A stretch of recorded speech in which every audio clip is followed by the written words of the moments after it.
गुरुजी की वाणी में आज है, चार बर्तन खटकते हैं तो काम भी तो आते हैं।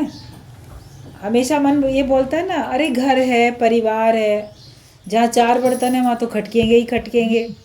तो चार बर्तन अगर खटक रहे हैं तो बर्तन वो काम में भी तो आ रहे हैं। तो आप बोलते हो परिवार में कलह क्लेश है, लड़ाई झगड़ा है, दिक्कतें हैं, परेशानियां हैं, लेकिन वो परिवार काम में भी तो आ रहा है। उसके बिना आपका गुजारा भी तो नहीं है। मनुष्य वैसे भी सामाजिक प्राणी बोला गया है, वो बिल्कुल अकेले उसका गुजारा नहीं होता और उसको सब लोगों के सहयोग की ज़रूरत पड़ती है। आपकी ज़रूरत उनको है, उनकी ज़रूरत आपको है। किसी न किसी रूप में आपको सबको एक दूसरे की आवश्यकता है। तो इसलिए सभी के साथ प्रेम से रहो, सभी के साथ अच्छा व्यवहार करके रहो, खटकना ना हो ये कोशिश करो। अपने विचार सबके साथ मिला के रखो, लेकिन यह है कि सत्य पे रहो, आप सही उस पे रहो। कोई आपके ऊपर ज़बरदस्ती अपनी मर्ज़ी थोपे नहीं, आप अपनी मर्ज़ी के मालिक होके चलो। मगर कभी ये सोचो कि आपकी खुशी का ख्याल सब लोग रखते हैं, तो आपको भी सबकी खुशी का ख्याल रखना है। बात अरस परस चलती है, तो केवल ये नहीं बोलो घर वाले तो ऐसे हैं, सुनते नहीं है मेरी बात, कहते जो मैं कहता हूँ वो करते नहीं हैं। तो वो क्या नहीं सुनते हैं और क्या सुनते हैं वो देखो। सच्चाई के रास्ते पे आप हो, ज्ञान के रास्ते पे हो, भक्ति के रास्ते पे हो, कर्मकांड के रास्ते पे। रास्ते तीन है, ज्ञान, भक्ति और कर्म। तो कर्म तो सबके साथ होता ही होता है। आप ज्ञान में हो तो भी आपका कर्म चल रहा है, ज्ञान सहित कर्म हो रहे हैं। भक्ति में हो तो भी आपके भक्ति सहित कर्म हो रहे हैं। तो कर्म तो जुड़े ही रहते हैं, लेकिन अकेली भक्ति नहीं और अकेला ज्ञान भी नहीं। ज्ञानी भक्त बनने के लिए बोला गया। विवेक हो, ज्ञान भी हो और भक्ति भी हो। अपने को जीव भाव में कब तक रखोगे? अपने को देह मान के बैठते हो, जीव मान के बैठते हो, तभी आपके अंदर में तरह तरह की अज्ञानता की बातें उठती रहती हैं। बहुत तरीके से आपके अंदर का अज्ञान आपके ऊपर हावी होता रहता है। उससे अपने को सुजाग करो, अपने को बचाओ।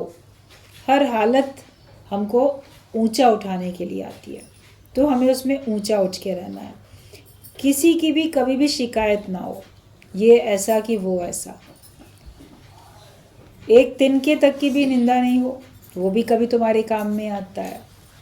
एक किसी भी कीड़े मकोड़े तक की निंदा नहीं होनी चाहिए। गलत तो किसी को भी ना समझो। सभी तरफ ये सोचो कि सब तरफ भगवान का ही डेरा चारों तरफ है, हर रूप में परमात्मा है। रोज़ रोज़ यही बात समझाई जाती है गुरुजी के द्वारा, और सब लोग को यही बात समझनी भी है। तो ये काम में भी तो आते हैं चार बर्तन। तो एक ही बर्तन में कैसे खाना बनाओगे तो कैसे खाओगे? अगर तुम्हारे पास एक ही बर्तन हो तो उसमें आप बना सकते हो, कुछ चीज़ बना सकते हो, सारी चीज़ें तो नहीं बना सकते। आपको अगर चार प्रकार के भोजन में चार प्रकार की चीज़ें बनानी है, तो फिर आप ये देखोगे ना कि मुझे अलग अलग प्रकार के बर्तन भी चाहिए,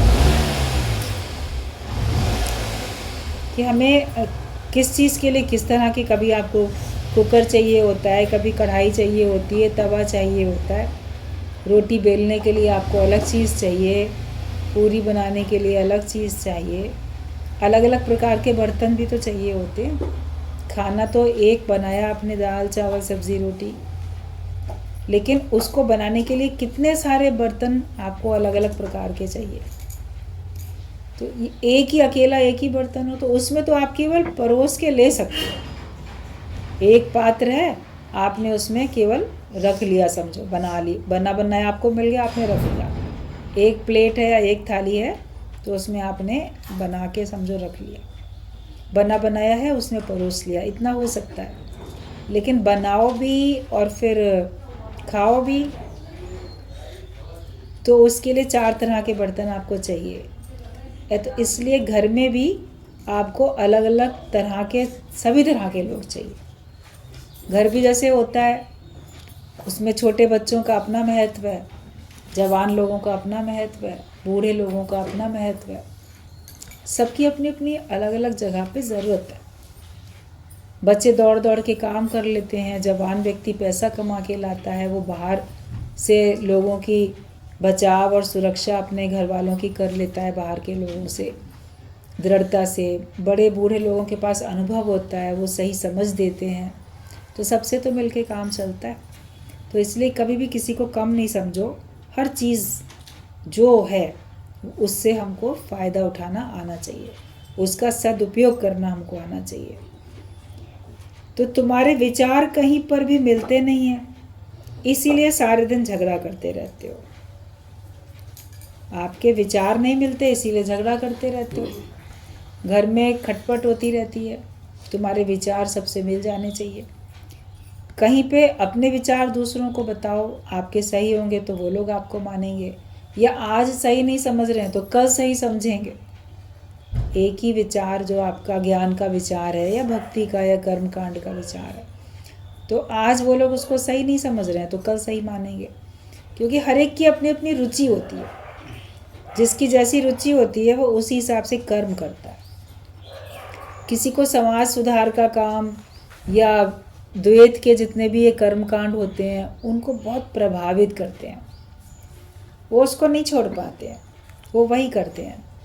किसी को ध्यान समाधि लगा के चुपचाप बैठे रहना बड़ा अच्छा लगता है, वो कोई भी कर्म नहीं करता, न ज्ञान का कर्म उससे होता हुआ दिखता है, न भक्ति का, न कर्म कांड का, लेकिन वो अपने आप में समाधिस्थ होकर उसको बैठना अच्छा लगता है, ध्यान लगाना, मेडिटेशन, वो किसी की वो उसमें रुचि होती है। कोई भक्ति में बहुत लीन रहते हैं, उनको पूजा पाठ द्वैत की भक्ति, किसी एक विशेष इष्ट में उनकी विशेष भक्ति वो हो जाती है, तो वो उसी में ही मस्त रहते हैं। फिर उनको जगत दिन दुनिया से कोई मतलब नहीं होता, उनको वही प्रसन्नता देता है, वही उसको उनको पसंद भी आता है। और कोई ज्ञान में रहते हैं, तो जो ज्ञान में रहता है ये उसकी अंतिम सीढ़ी है, क्योंकि ये सबसे ऊंची क्लास है। कर्मकांड बिना भक्ति के भी लोग करते दिखते हैं, स्वार्थ के कारण से, और भक्ति भी बिना भक्ति भावना के भी लोग करते दिखते हैं, स्वार्थ के कारण से। ज्ञान में भी बिना ज्ञान का अनुभव किए भी लोग ज्ञान में आते बैठते सुनते सुनाते दिखते हैं, स्वार्थ के कारण से। तो स्वार्थ के कारण से आप ज्ञानी दिखोगे या भक्त दिखोगे या सत्कर्मी दिखोगे, स्वार्थ के कारण से। लेकिन जब वास्तव में आपको वो कर्म पूजा बन जाए, उसमें भक्ति भावना हो जाए, दूसरे के भले के लिए आप कार्य कर सको, जिसमें आपका भी नुकसान नहीं है और दूसरे का भी नुकसान नहीं, भला हो रहा है, तुम्हारा भी भला होता है, दूसरे का ही भला होता है। भक्ति भी आप भगवान की भावना से करो, उसमें स्वार्थ रख के नहीं करो कि ये पूजा करूँगा, ये भक्ति करूँगा तो मुझे माया मिलेगी या मुझे ये सुख मिलेगा। अपने सुख के लिए नहीं, लेकिन मुझे भगवान के भाव में रहना है, भगवान की भक्ति में मुझे लीन रहना है, वो मेरे से हो रही है, उसको मैं ऑटोमेटिक अपने अंदर महसूस कर रहा हूँ। आप वो देखो, ज्ञान भी आप ज्ञान स्वरूप हो जाओ। तो कर्म कांड बहुत लोग करते हैं, कहा जाता है वेदों में अगर 1,00,000 श्लोक हैं तो उसमें से 80,000 कर्म कांड के हैं। मतलब 80% जो लोग हैं संसार में वो आपको कर्म कांड करते हुए दिखेंगे। उनमें ज्ञान भक्ति कर्म सभी होगा, लेकिन वो होगा मैक्सिमम कर्म कांड। ये करना चाहिए, सूर्य को जल चढ़ाया तो ये मंत्र पढ़े, तीर्थ में गए, दान दिया, मंदिर में गए, पूजा की, और दूसरे भी सत्कर्म किए, कहीं कुछ बनवा दिया, कहीं कुआं खुदवा दिया, कहीं पेड़ लगवा दे, बहुत सारे ऐसे काम होते हैं। और बाकी हर ओकेज़न पे जो भी तीज त्यौहार आते हैं उस पे अलग अलग प्रकार के आयोजन जो होते हैं, तो उसमें बहुत लोग तल्लीन दिखते हैं। अभी नवरात्रि सबने मनाई, रामनवमी कल सबने मनाई। इस 9 दिन में आप लोगों ने महसूस किया होगा, चारों तरफ देवी माता के कीर्तन में तमाम महिलाएं जाती हुई दिखी होंगी, मंदिरों में भी तमाम आयोजन हुए होंगे। रामनवमी पर तब किया होगा, लेकिन वो केवल उतने समय के लिए, उतने समय के बाद, उसके बाद फिर वो देखो, वो भी जितने घंटे के लिए गए हो उतने घंटे के लिए, उतने समय के बाद में फिर लोगों के अंदर में वही रोज़ की रूटीन है, वही रोज़ की दिनचर्या है। उतना सब करने के बाद परिवर्तन तो नहीं आया। आपने बड़े विधि विधान से पूजा की, व्रत रखा, पूजा की, भक्ति की, मगर आपके अंदर का अज्ञान तो निवृत्त नहीं हुआ। जैसे अभी गुरुजी वाणी में बोल रहे थे कि अंधेरे का तो अपना कोई वैसे अस्तित्व नहीं है, लेकिन तो भी अंधेरा तुम्हारे जीवन में कितना छाया हुआ। आप ये देखो कितना छाया। अंधेरे का कोई स्रोत भी नहीं है। कहाँ से आता है अंधेरा? सूर्य तो वह प्रकाश सूर्य से आता है, रोशनी वहाँ से आ रही है, उसका कोई स्रोत है। दिया जलाया तो वहाँ से रोशनी आ रही है, कोई है। अंधेरा कहाँ से आ रहा है? अंधेरा कहीं से नहीं आ रहा है। केवल जब प्रकाश नहीं है तो अंधेरा है, और जैसे आप रोशनी करो तो आपका अंधेरा गुम। हम अपने अंदर ज्ञान की रोशनी करेंगे तो अज्ञान का अंधेरा चला जाएगा। हमको अंधेरे में ही रहने में मज़ा आता है। जैसे उल्लू पक्षी होता है, उसको अंधेरे में ही अच्छा लगता है। सूर्य उसको बहुत ख़राब लगता है कि सूर्योदय क्यों हो गया, क्योंकि उसकी आँखें इस प्रकार की होती हैं कि वो रोशनी को सह नहीं सकती हैं, चकाचौंध होने लगती है।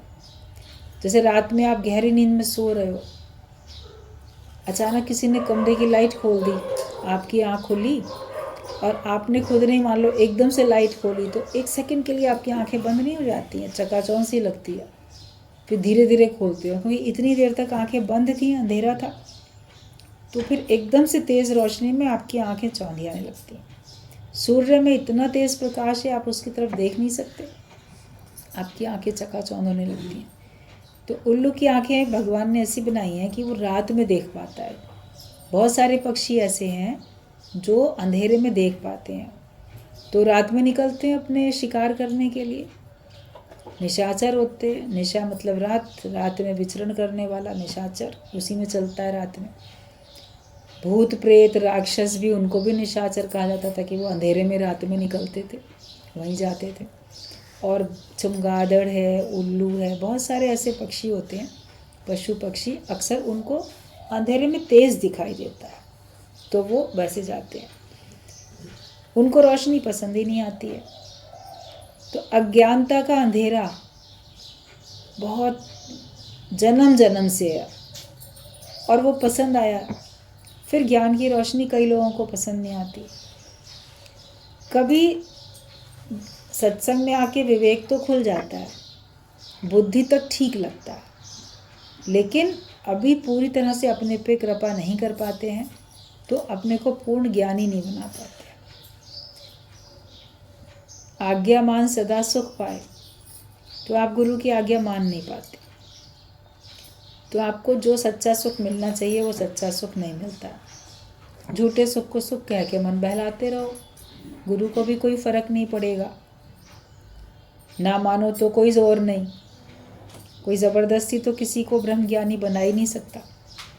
आप ज़बरदस्ती किसी को प्रॉपर्टी दे के धनवान बना सकते हो, मगर ज़बरदस्ती ज्ञान दे के ज्ञानवान नहीं बना सकते। उसको मुक्त नहीं करा सकते, मुक्त तो वो अपने ही निश्चय से होगा। तो जो संसार में 80% लोग हैं वो कर्म कांड करने वाले लोग हैं, और 16,000 श्लोक जो हैं वो भक्ति के हैं। मतलब कि कहाँ 80 और कहाँ 16, कितना अंतर है। तो भक्ति करने वाले 16% लोग हैं जो भगवान की भक्ति में बहुत लीन रहते हैं।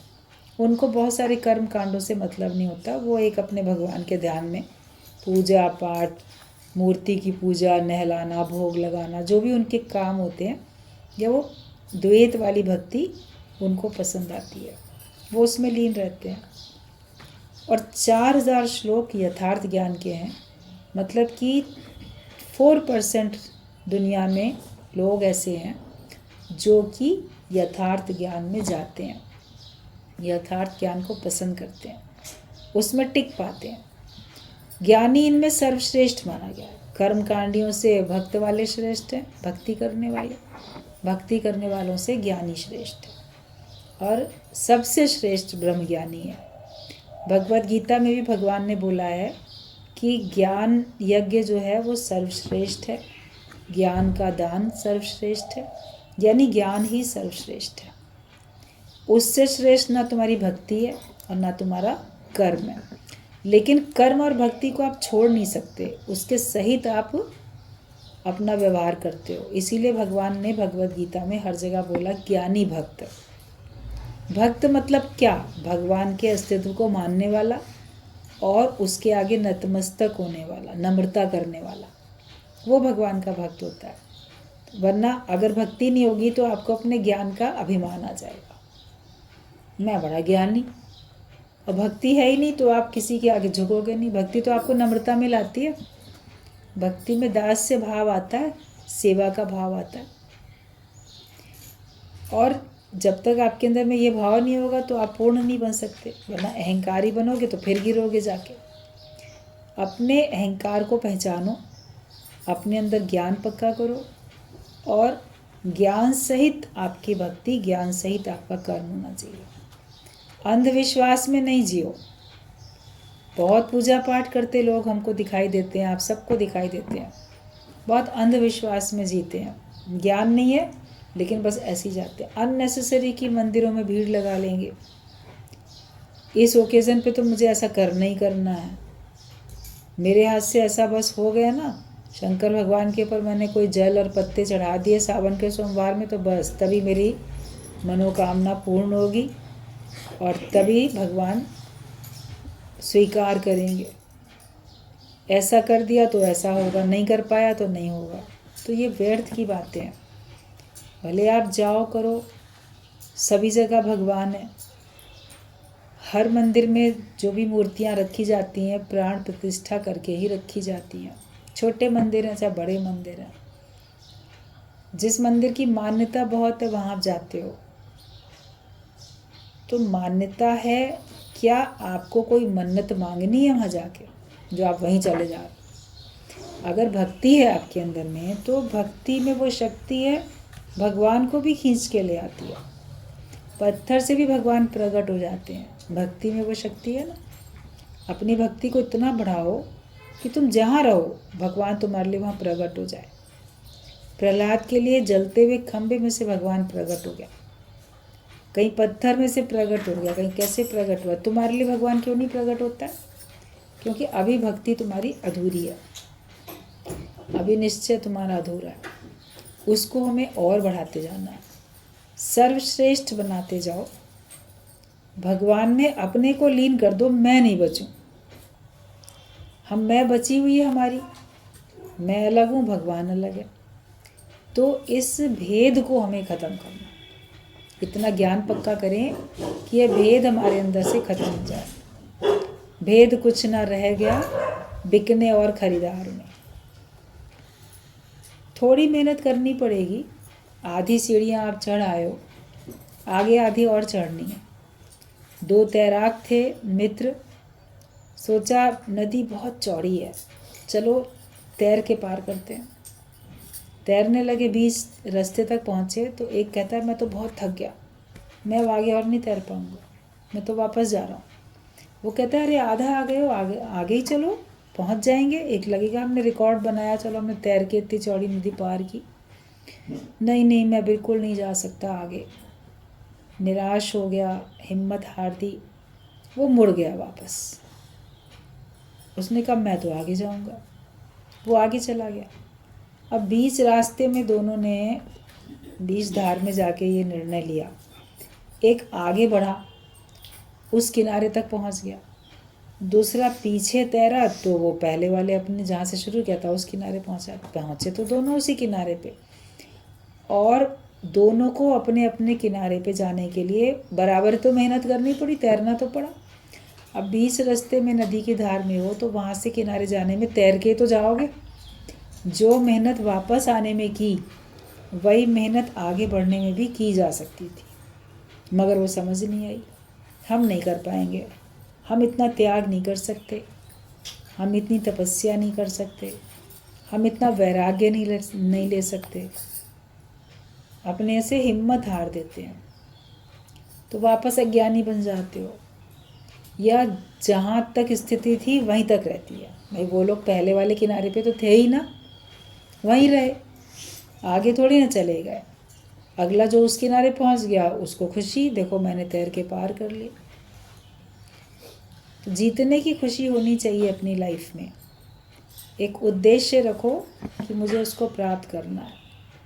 कहते प्रेम चोट जिसको लगे और सूझे संसार, उसको झूठा जानिए कपटी और मक्कार। अगर तुम्हारे अंदर ईश्वरीय प्रेम है तो तुम्हें संसार कभी भी रोक नहीं सकता, विघ्न बाधा नहीं डाल सकता। सचमुच में तुम्हारे अंदर ईश्वरीय प्रेम है, मगर वो प्रेम फिर हमारा किसी अटकाव में नहीं हो। वो प्रेम हमारा वास्तविक प्रेम हो जिसमें मेरी मैं गुम हो जाए। मीराबाई ने कृष्ण भगवान की बहुत भक्ति की, मूर्ति लेके चलती थी हर जगह पे, और उसको वही दिखता भी था सब जगह पे। मगर उसको भी जब गुरु मिला, रविदास गुरु उसने किया, उसको गुरु मिला, तब उसने ज्ञान समझी ज्ञान की बात। और वो आखिरकार क्या हुआ, उस मूर्ति में समा गई। जो भगवान की मूर्ति थी वो उसमें समा गई। उसका शरीर ही गुम हो गया, कोई देख ही नहीं पाया कहाँ चला गया। उसके बारे में तो सारी स्टोरी सबको पता ही है। अब आप सोचोगे वो तो चमत्कार हो गया, वो दरवाजे मंदिर के खुल गए, वो उसी के दर्शन करने के लिए भूखी प्यासी बैठी थी, उसको बंधन डाले गए थे। तो वो भक्ति की परीक्षा हो रही थी उसकी, वरना तो उसको अपने अंदर भगवान दिख ही रहा था, लेकिन वो परीक्षा थी। और वहाँ जाके फिर उसका शरीर जैसे गुम हो गया, लोगों ने देखा है ही नहीं। तो वो चमत्कार एक स्थूल रूप से सबको दिखा, लेकिन वो चमत्कार आज भी दिख सकता है। जब आप इतनी भगवान की भक्ति करो तो आपकी देह शरीर रूप से 5 तत्वों की देह भले दिखाई देगी, लेकिन देह अध्यास गुम हो जाएगा, देह का भाव गुम हो जाएगा। तो उसकी देह गुम हो गई, दिखी नहीं किसी को। तो ये कहने का मतलब है कि अब कोई ये जान ही नहीं पाता था कि ये फलानी है। आपको देखकर कोई ये जान ना पाए कि आप फलाने हो, आपके अंदर की मैं गुम हो जाए, आपको देख के लगे जैसे ये साक्षात भगवान का ही रूप है, इसमें और भगवान में कोई अंतर ही नहीं है। तू करता तू रहा, मुझ में रही न मुँह, आपा पर का मिट गया जित देखा वो तू। कि बस मेरे अंदर अब मेरी मैं बची नहीं, अब है ही भगवान, वो ही है, वही घूम रहा है, वही चल रहा है, वही कार्य कर रहा है। कल भी एक ऐसे कहीं गए थे तो वहाँ पे एक भजन बहुत बढ़िया सुनाया, जिनके घर गए थे उन्होंने। तो उन्होंने कहा बहुत अच्छा। अब भगवान की शक्ति, ने कहा परमात्मा की बड़ी शक्ति है जो आप इस स्थिति में भी इतना अच्छा गा रहे हैं। तो उन्होंने बड़ा अच्छा जवाब दिया, बोले वो ही गा रहा है, हम नहीं गा रहे। वरना बहुत बड़ी उम्र के थे वो, और सब उनका कितना ऑपरेशन वगैरह होके चुका था, मुख का, जीभ का, ऐसे गले का पूरा वो एक तरफ से जबड़ा नहीं, जीभ भी आधी सिली हुई, और ये वो सब शरीर की स्थिति कुछ इस प्रकार की थी। मगर बहुत उत्साह के साथ, उमंग के साथ, जोश में, खुली आवाज़ के साथ भगवान के बहुत अच्छे अच्छे भजन उन्होंने गाए। तो उन्होंने कहा बहुत भगवान की कृपा है कि इतने इस प्रकार की शरीर की स्थिति में भी आप गा पा रहे हो। तो उन्होंने कहा वो ही गा रहे हैं, हम नहीं गा रहे हैं, वो ही गा रहे हैं। मतलब मैं तो बस उन्हीं को सुनाता हूँ और लगता है जैसे वो ही मुझे सुना। तो बड़ी अच्छा लगा कि जो इतनी भगवान की भक्ति में रहता है तो उसका अपना आप गुम हो जाता है ना, वरना लगे हम गा रहे हैं, हम सुना रहे हैं, लेकिन अपना आप गुम हो जाए। भगवान ही चला रहा है, भगवान ही कर रहा है, वो ही लाता है, वो ही ले जाता है, वो ही खिलाता है, वो ही पहनाता है, वही सब कुछ कर रहा है, हम कुछ करने वाले नहीं हैं। अपने अंदर में अगर ये भाव रख लें, भगवान को आगे रख के कार्य हो रहा है, वही कर रहे हैं, तो आप देखो आपके अंदर कितनी शांति है। तो हम अपने विचार भगवान से मिला लें। घर वालों से विचार नहीं मिलते तो लड़ाई झगड़े होते हैं, भगवान से विचार नहीं मिलता तो जन्म मरण के चक्कर में भटकते हो, 84 लाख योनियों में आना पड़ता है। तो विचार अपने मिला के चलो, वरना तो सारा दिन झगड़े होते रहते हैं। बच्चा बोलता है, दौड़ता है तो तुम परेशान होते हो, सहन नहीं होता। तुम्हारे अंदर ममता तो है पर प्यार नहीं है, जो किसी का सह सको, किसी का व्यवहार सह सको, किसी को सह सको, तो ये तुम्हारे अंदर में प्यार नहीं है। प्रेम में मनुष्य सह लेता है। अब ऐसे तो सारा दिन ये बहुत बोलता है, अच्छा बच्चा बहुत बोल रहा है, चुप करो बोलेंगे। अगर मान लो वो ना बोले, चुप रहे, तो ये तो बोलता ही नहीं है। बहुत शैतानी करता है, बहुत दौड़ भाग करता है, फिर नहीं करे तो ये तो बिल्कुल बुद्धू है, कुछ चलता करता ही नहीं। अति हर चीज़ की बुरी होती है। अति चुप रहना भी अच्छा नहीं और अति का बोलना भी अच्छा नहीं। अति की शरारत करना, चंचलता भी अच्छी नहीं, और अति का ऐसे शांत होकर बैठना भी अच्छा नहीं। उम्र के हिसाब से और स्थान के हिसाब से सब कुछ अच्छा लगता है। तो आपको भी ऐसे कर्म करने हैं जो शोभायमान हो, जो अच्छे लगें, सभी को अच्छा लगे। प्रेम होता है तो प्रेम में सहना, मिटना, मुस्कुराना होता है। अगर आपके अंदर में प्रेम है तो आप हर परिस्थिति को सह सकते हो, हर एक की बात को सह सकते हो, किसी के भी कड़वे शब्दों को भी सह सकते हो। प्रेम है तो। प्रेम नहीं होगा तो एक शब्द कोई बोलेगा, आप उससे हमेशा के लिए अलग हो जाओगे। एक व्यवहार किसी का आपके प्रति गलत होगा, आप जिंदगी भर के लिए उससे नाता तोड़ दोगे, क्योंकि सह नहीं सकते थे। उसने मुझे इग्नोर किया, उसने मेरा अपमान किया, तो आप उसको, प्रेम नहीं है वहाँ पे, इसलिए नहीं सह सकते। और जहाँ प्रेम होता है जिसके साथ भी, वो आपका कितनी बार अपमान कर देता है, कितनी बार आपका नुकसान कर देता है, तो फिर उसको माफ़ कर देते हो, फिर उसके संग अपना रिश्ता नाता निभाने के लिए चलते ही रहते हो कि क्या करें, परिवार है, हमको तो निभाना ही है इनके साथ में रिश्ता नाता। गलत भी कोई करेगा तो भी आप उसको एक्सेप्ट कर लोगे मोह के कारण से, लेकिन प्रेम हमारे पास होना चाहिए। तो कई बार मोह के कारण से भी आप नहीं करोगे, अति मोह में भी कभी आप अपना या दूसरे का नुकसान करते रहते हो। मोह में बहुत नुकसान होते हैं, मगर मोह के नुकसान को मनुष्य समझ नहीं पाता है। प्रेम होगा तो नुकसान से बचाने की बात करोगे, मोह में तो और नुकसान करते जाओगे। डॉक्टर मना करता है ये मत खिलाना बच्चे को, तुम मोह में आप, अरे बेटा खा ले चुपके से, इतना परेशान हुआ, तो फिर नुकसान हुआ ना उसका। लेकिन प्रेम है तो फिर आप उसको नुकसान से बचाओगे। तो माया में किसी प्रकार का नुकसान न होने पाए, ऐसा अपना भी जीवन और दूसरे का भी बने, वो फिर प्रेम है।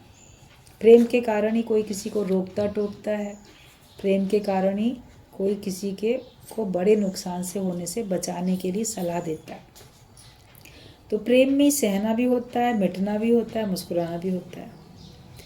तुम चिढ़ो नहीं। मनुष्य चिढ़ता रहता है किसी न किसी परिस्थिति से, किसी न किसी बात से चिढ़ता रहता है, कि चिढ़ो नहीं। और क्रोध में बकबक नहीं करो। क्रोध है तो बोलो नहीं, क्रोध में, नफरत में नहीं रहो और बात नहीं करो। क्रोध में अगर आप बात करोगे तो आपके मुख से गलत शब्द ही निकलेंगे, और शब्द एक बार चले गए तो वापस आपके नहीं आएंगे, और उनका बुरा प्रभाव, बहुत बुरा आगे पड़ेगा जाके। क्रोध में अपने को मौन में रखो, धीरज में रखो, तो फिर आपसे गलतियां नहीं होंगी, गलत नहीं बोलोगे। वो घर स्वर्ग है जहाँ प्रेम है और शोर नहीं है। अगर आपके घर में व्यर्थ का शोर नहीं है तो वो घर स्वर्ग है।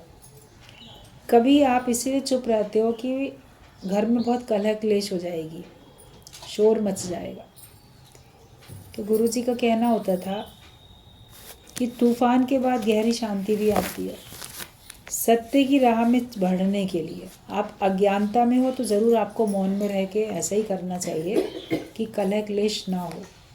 लेकिन सत्य की राह में अपनी आध्यात्मिक उन्नति के लिए अगर आपको कुछ समय अपने को विघ्न बाधा से छुड़ाने के लिए, अपने को निर्बंधन करने के लिए अगर आपको सख्ती से आवाज़ उठानी पड़ती है और उससे कलह क्लेश होता है, तो वो थोड़े समय का होता है। उसके बाद फिर शांति आ जाती है। गुरुजी तो कहते थे कि तुम्हारे घर में तो गरम पिक्चर रोज़ चलती रहनी चाहिए, रोज़ ऐसा सीन चलता रहना चाहिए। तुम तो एडजस्ट करके बैठ जाते हो, तो उसमें तुम्हारा नुकसान है। ऐसे कुछ ना कुछ होता रहे ताकि तुम्हारा मन मोह माया से उठेगा। तुमको लगेगा कि को काहू का नाही प्रीतम, जान ले मन माई। आप जो दूसरे की खुशी के लिए इतना करते हो, दूसरा आपकी एक भी खुशी को नहीं एक्सेप्ट करता है। और जो हमारे अंदर की मोह ममता है, उससे तो हम छूटें। कौन कौन से विकार हैं जो हमारे पर हावी हैं? बहुत सारे विकार आपको पता चलते हैं, उनसे आप पीछा छुड़ा लेते हो। लेकिन ये मोह ऐसा विकार है जो आपको पता ही नहीं चलता कि आपके अंदर विकार, वो गहराई में अंदर तक पड़ा है। और उसके कारण से सबसे अधिक नुकसान है। एक मोह के कारण भरत धरी दो देह, मोह के कारण जन्म मरण के चक्कर में आया, मगर वो पता ही नहीं चल पाता, उसको प्रेम समझ लेते हैं। या अपने को ज्ञानवान बनाने का एक आदर्श दिखाने के लिए शांत हो जाते हैं कि मैं तो ज्ञानी हूँ ना, तो मैं तो चुप रहूँ। तो ज्ञानी है, ज्ञानी चुप रहता है, लेकिन ज्ञानी अपने मार्ग पे चलता भी तो रहता है। ज्ञानी अपना मार्ग छोड़ के दूसरे का मार्ग अपनाता थोड़ी है। जो राह चुनी तूने, उस राह पे राही चलते जाना, उस पे चलते भी तो जाओ। कदम धर धर्म राहों में वो पलटाया नहीं करते, भगत भगवान के संकट से डर जाया नहीं करते। जो भी भगवान के भक्त होते हैं, वो संकट आते हैं भगवान ही भेज रहा है, आपके परिवार वालों के रूप में, या ऐसे प्राकृतिक आपदाओं के रूप में, या आपके शरीर में जो बीमारियां आती हैं उसके रूप में। जो भी कुछ ये भेज रहा है भगवान, तो भगवान ही इतने रूपों में विघ्न बाधाएं डाल रहे हैं। मगर उन सब में आपको घबराना थोड़ी है, डरना थोड़ी है। आप तो अपने धर्म के रास्ते पे आगे ही चलोगे ना, उसमें हम क्यों रुक जाते हैं?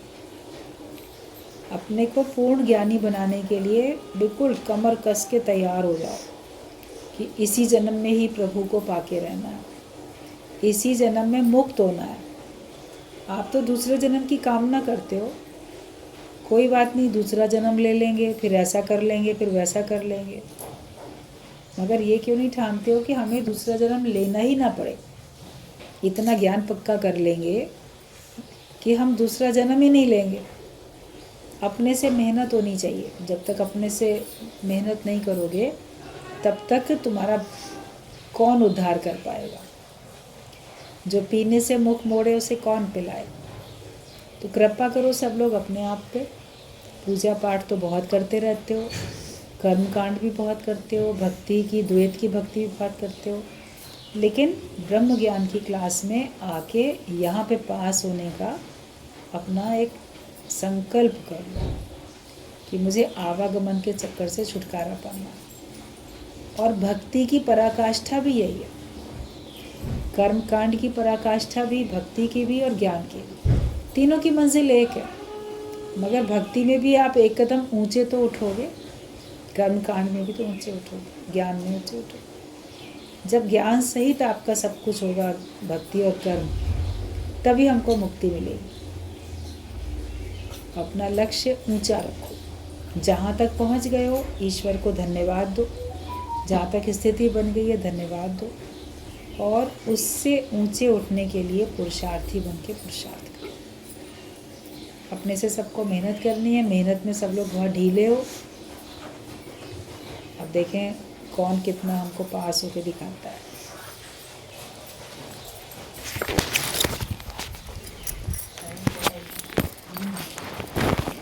क्या कह रही हो? बताओ।